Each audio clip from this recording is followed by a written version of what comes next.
Ini kemarin sawi hijaunya saya tanam di sini. Kan pesan sawi, pesan biji sawi, lalu saya tanam di sini. Tomat, lalu ini tidak tahu kok saya tanam kok tidak tumbuh ya biji jeruk. Nah, ini kondisi Jogoro Bungawi 9 November 2002.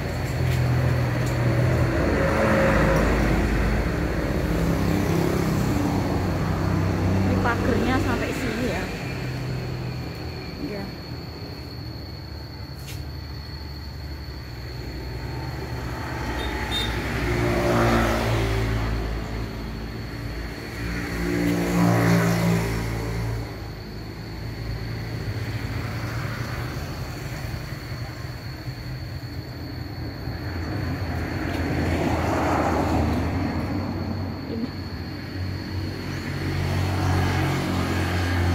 Jadi saya ulangi lagi ya, jika di pagi hari kita dapat melaksanakan zikir pagi ya, misalnya pada saat habis sholat subuh itu ya, zikirnya seperti ini: a'udzubillahi minasyaitonirrajim, bismillahirrahmanirrahim, Allahumma anta rabbi la ilaha illa anta khalaqtani wa ana abduka wa ana ala ahdika wa wa'dika mastata'tu, abu ulaka binikmatika wa abu ulaka bidanbi faghfirli fa innahu la yaghfirus dzunuba illa anta, a'udzubika min syarri ma sana'tu. Itu dapat kita laksanakan pada saat sholat subuh dan pada saat sholat asar. Nah, pada dasarnya zikir itu ya, lisan kita itu menyebut Allah ya. Dan kalau kita misalnya sibuk atau gimana gitu loh ya, zikir tadi ya bisa kita laksanakan misalnya pada saat subuh atau pada saat asar gitu ya. Kan ya simpel, tapi itu kan seutama-utama zikir kepada Allah ya. Zikir itu ringan, tapi itu adalah seutama-utama zikir. Jika kita melaksanakannya maka sangat baik ya, itu intinya ya. Jadi jika kalian sibuk misalnya apa gitu ya, ya bisa melaksanakan zikir itu gitu ya, yang saya sebutkan itu. Dan yang saya sebutkan tadi ya, setelah kita jika sudah mengerjakan sholat 5 waktu, misalnya dari subuh, duhur, subuh kan 2 rakaat, duhur 4 rakaat, asar 4 rakaat, maghrib 3 rakaat, isya 3 rakaat. Nah, ada zikir yang sudah sesuai contoh Rasulullah yang ada tadi ya. Astagfirullah, astagfirullah, astagfirullah, Allahumma antas salam wa minkas salam, tabarakta ya dzal jalali wal ikram. Lalu subhanallah 33 kali, alhamdulillah 33 kali, Allahu akbar 33 kali. Setelah itu la ilaha illallah wahdahu la syarikalah, lahul mulku wa lahul hamdu wa huwa ala kulli syai'in qadir. Nah, setelah itu setelah melaksanakan tadi ya, la ilaha illallah wahdahu la syarikalah, lahul mulku wa lahul hamdu wa huwa ala kulli syai'in qadir. Lalu itu membaca ayat kursi. Ayat kursinya begini: a'udzubillahi minasyaitonirrajim, bismillahirrahmanirrahim, Allahu la ilaha illa huwal hayyul qayyum, la ta'khudhuhu sinatun wa la naum, lahu ma fis samawati wa ma fil ardi, ya man dzalladzi yasfa'u indahu illa bi'izni, ya'lamu ma baina aydihim wa ma khalfahum wa la yuhituna bi syai'in min 'ilmihi illa bima syaa', wasi'a kursiyyus samawati wa la ya'uduhu hifdzuhuma wa huwal 'aliyyul 'azim. Nah, itu ya bisa kita laksanakan setelah melaksanakan sholat wajib ya, sholat subuh, sholat duhur, sholat asar, sholat maghrib, dan sholat isya. Nah, bagi kalian yang sibuk ya bisa melaksanakan itu ya, dan itu sangat baik sekali ya.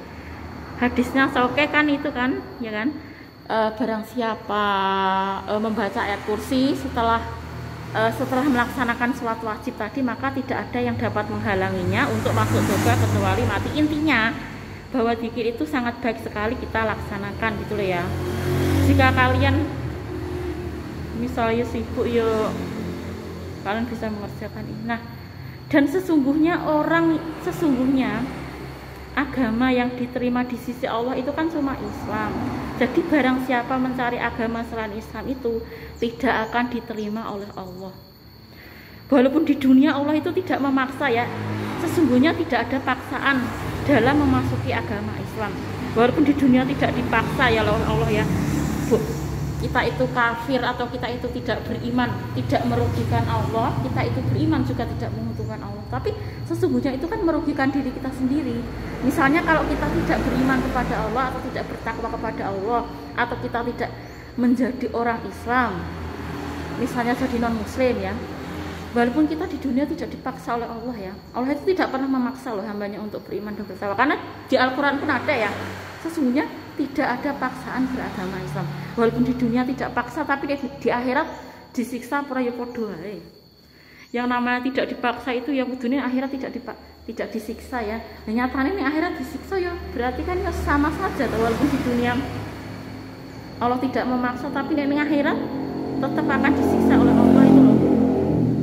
Jadi di dunia itu Allah memang tidak pernah memaksa ya untuk beragama Islam, untuk menjadi orang yang bertakwa, itu tidak pernah dipaksa. Ya, kalian silakan memilih mau jadi iman juga boleh, mau jadi orang Islam juga boleh, mau kafir juga boleh, tapi di akhirat tetap akan diazab itu loh.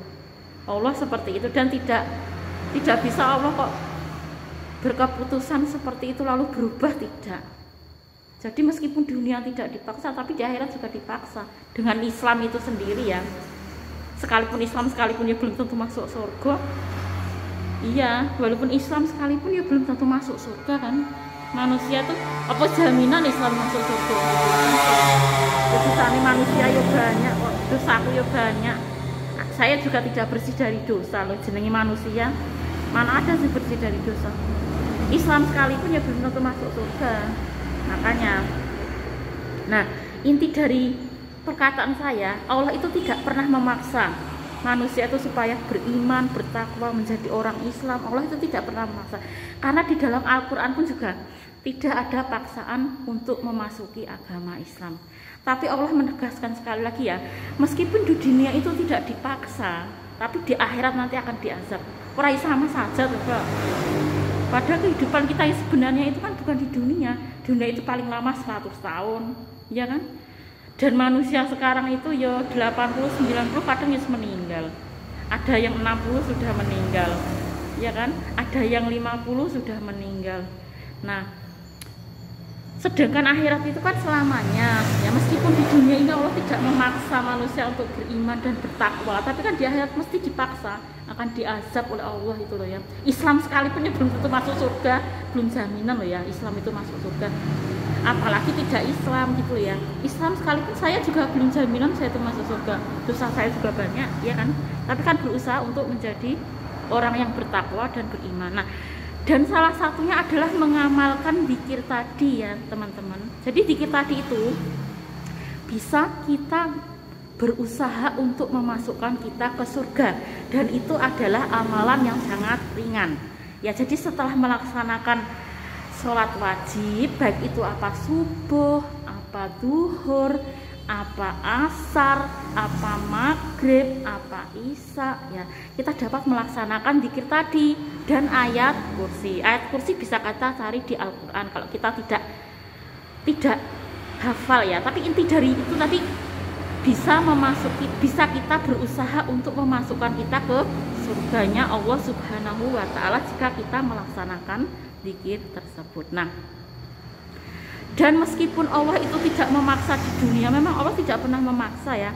Manusia itu mau kafir, mau iman, mau takwa, Allah tidak akan dirugikan sedikit pun. Manusia beriman Allah juga tidak untung, manusia kafir Allah juga tidak rugi. Tapi yang rugi itu adalah manusia itu sendiri. Intinya seperti itu loh. Karena di akhirat itu tetap akan dipertanggungjawabkan meskipun dunia tidak, ya kan? Islam sekalipun ya belum tentu masuk surga ya. Tapi Allah pun sudah menegaskan di banyak ayat Al-Quran bahwa tidak ada agama selain agama agama Islam. Maksudnya di dalam Al-Quran itu Allah menegaskan bahwa Allah itu tidak akan menerima agama selain agama Islam. Tetapi Allah sekali lagi di dunia tidak akan memaksa manusia itu untuk menjadi Islam, untuk menjadi takwa, tapi dipaksa di akhirat. Jika dia memang tidak beriman atau tidak bertakwa atau dia tidak menjadi orang Islam, dia akan diazab di akhirat. Itu ya inti dari pengajian ini ya. Selain itu kan memang manusia itu kan bebas ya, mau iman mau kafir. Tetapi di Al-Quran sendiri pun Allah sudah menegaskan, dan ini tidak bisa diganggu gugat ya, bahwa Allah itu tidak akan menerima agama selain agama Islam ya. Karena memang agama yang diperuntukkan untuk umat manusia itu kan Islam ya kan, yang terakhir itu kan memang Islam. Dan Allah sudah menegaskan di dalam Al-Quran bahwa tidak ada agama selain agama Islam. Tetapi Allah tidak memaksa, sekali lagi di dunia ini Allah tidak akan memaksa manusia itu menjadi beriman dan bertakwa, dan tidak akan memaksa menjadi orang Islam ya. Tapi ditanggung sendiri di akhirat. Itu ya inti dari Al-Quran pun juga seperti itu, bahwa Allah itu tidak memaksa. Banyak ayat ya seperti itu, tapi kan yo di akhirat tetap disiksa gitu loh ya. Dunia mungkin gak dipaksa, tapi di akhirat dipaksa. Nah oleh karenanya teman-teman, maka yo misalnya sibuk, yo mau sibuk membersihkan rumah, mau sibuk apa gitu ya. Misalnya kita sibuk membersihkan rumah yang tidak resik-resik, atau kita sibuk umbah-umbah, atau kita sibuk nyetrika ya.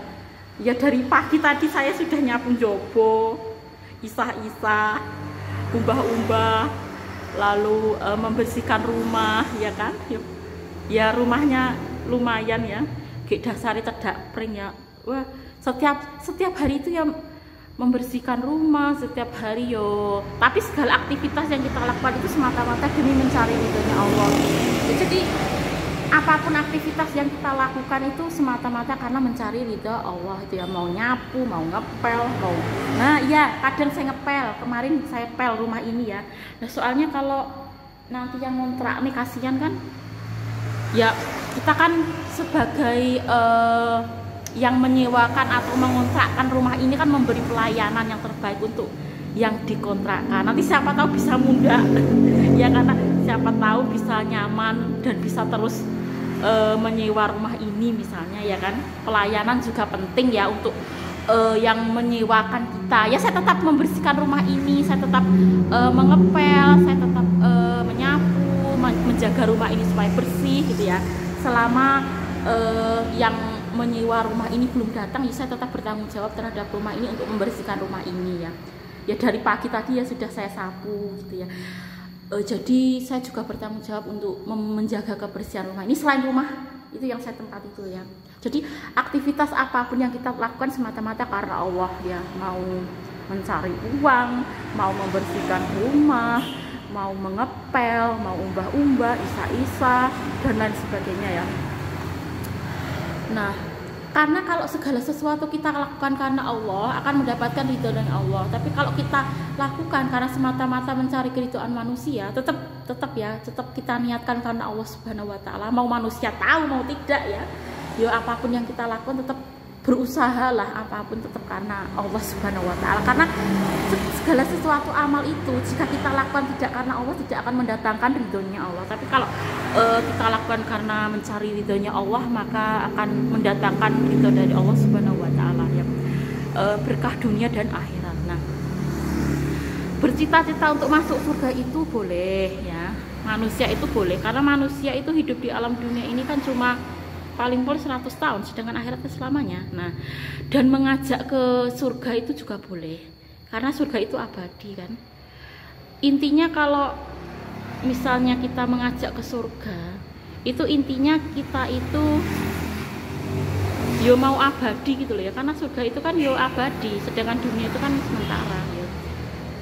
Intinya itu loh ya, tidak karena buruk atau gimana gitu ya. Ya memang Allah itu tidak pernah memaksa manusia untuk menjadi Islam, mau menjadi iman. Allah tidak pernah memaksa, tapi di akhirat akan diazab. Itu ya. Ya sama saja tuh. Iya kan? Kita dunia gak memaksa tapi akhiratnya dipaksa, iya kan? Nah, jadi teman-teman, intinya segala aktivitas yang kita lakukan itu harus berusahalah kita laksanakan karena Allah Subhanahu wa taala, karena dengan niat kita niatkan kepada Allah Subhanahu wa taala akan mendatangkan ridhonya Allah. Dan kalau Allah sudah ridho, insya Allah ya berkah dunia akhirat gitu ya, intinya bisa. Jadi kita bisa berusaha untuk mendapatkan cinta dari Allah. Kalau dari manusia saja kita ingin mendapatkan cinta, apalagi kepada Allah ya. Tanpa Allah pun ya kita tidak bisa apa-apa gitu ya. Jadi itu ya. Ya sekian dulu ya. Ini kondisi Jogorogo Ngawi. Ya tadi nanti yo Kak, ya nanti tak pele. Ini tadi saya sapu, tapi kemarin di bin sudah saya pel ini saya sapu dulu, tapi nah iya dek kapan ke sudah saya pel. Nah ini ya, kalau tidak dipel yo reget. Ya ntar tak pele sih sebentar. Saya juga nanti membersihkan rumah yang saya tempati, yo membersihkan 2 rumah lah. Selama belum ada yang menempati ini juga kewajiban saya membersihkan rumah ini, memberikan pelayanan yang terbaik kepada yang menempati, ya insya Allah mendapatkan ridhonya Allah. Lah biasanya kalau ngontrakkan orang itu rumahnya gak dijogo kok, tetap dibiarkan kotor lah. Nah saya menjaga rumah ini supaya bersih loh, padahal yo jani yo gak akeh nemen, tapi yo insya Allah lah, moga-moga Allah membalas gitu saja ya. Yo karena yo membersihkan rumah yo rekoso mbak, omah gede sakmen gek ngepel yo. Iya, setiap hari saya bersihkan, harus bersih. Kan kadang ada yang ngontrak di rumah itu yo kadang tidak dibersihkan gitu loh sebelum tapi ya ini adalah salah satu pelayanan ya dari saya untuk yang ngontrak gitu ya. Jadi disyukuri saja lah kalau yang menyewakan itu mau berusaha untuk menjaga supaya rumahnya bersih. Nanti kalau ditempati yang ngontrak itu jadi bersih ya, itu adalah suatu pelayanan dan moga-moga dibalas oleh Allah gitu ya. Ya karena itu ya merupakan suatu pelayanan. Biasanya itu kalau kadang ya ada yang tidak seperti itu, tapi yo kita niatkan demi Allah gitu aja lah, dan moga-moga dibalas oleh Allah. Yo niatkan situ saja lah. Memang pelayanan itu penting agar supaya yang ngontrak itu betah, ya kan. Dan rumahnya reget, rumahnya gak wangi, ya saya kasih itu loh. Kalau biasanya saya ngepel terus biar wangi, itu saya kasih di pol ya. Ya, jadi saya juga menjaga rumah ini selain bersih juga wangi ya. Kapan-kapan saya pel lagi. Saya kasih yang wangi-wangi itu loh. Maksudnya ngepel itu dia pakai pewangi, bukan hanya ngepel tok tanpa pewangi ya. Saya tidak hanya menjaga rumah ini supaya bersih, tapi juga wangi gitu ya. Itu juga salah satu pelayanan dari saya ya sebagai penyewa rumah. Jadi disyukuri dan moga-moga berkah ya. Jadi ya intinya seperti itu, supaya yang ngontrak itu betah. Ya moga-moga muda gitu ya, maksudnya per tahunnya mau muda gitu. Kalau mau, kan ini mau dibuat fisioterapi kalau malam, nanti kan ini kan mau disekat ya, nanti kan ini dibuat ruang kayak itu loh pasien ya. Jadi ini nanti disekat, dijadikan ruang untuk pasien ini kan ini untuk pasien yang mau fisioterapi ini. Jadi pinjam yang kayu-kayu itu ya, di depan itu katanya mau dibuat wastafel ya. Jadi ya sebelum diadakan itu ya saya bersihkan dulu lah. Nanti kan rumahnya di dok gitu loh ya, nanti kan kotor wis ben dibersihkan sana ini ya. Jadi ya moga-moga kalau fisioterapinya laris nanti ya moga-moga mau muda. Maksudnya persewanya per tahun itu loh ya. Lah yo laris. Kalau fisioterapinya laris yo kudune gelem muda. Selain itu kan saya memberikan pelayanan yang terbaik untuk yang ngontrak ini. Lah tak bersihne saya buat wangi. Yo ini salah satu pelayanan. Saya tanduri tanaman-tanaman yang api-api gitu ya, kayak lombok, kayak sawi hijau gitu. Itu salah satu pelayanan lah. Pemandangan yang indah-indah itu juga salah satu pelayanan lah ya. Ya saya di belakang rumah juga kemarin nandur singkong, tidak tahu ya, belum ya mumpung musim hujan saya tandur singkong gitu ya. Sementara sok ben yuk berlanjut lah. sementara masih nandur singkong, nandur lombok, nandur sawi hijau itu ya. Ya cukup sekian dulu ya. Tapi intinya segala aktivitas yang kita lakukan itu semata-mata mencari ridhonya Allah Subhanahu Wa Taala, bukan karena manusia. Kita berusaha, mau manusia tahu mau tidak ya. Karena kalau amal segala sesuatu amal itu kita lakukan karena manusia ya, dunia ini gak abadi. Manusia tidak akan bisa memberikan surga, sedangkan Allah itu kan bisa memberikan surga. Nah itu intinya ya. Ya cukup sekian dulu ya. Assalamualaikum warahmatullahi wabarakatuh.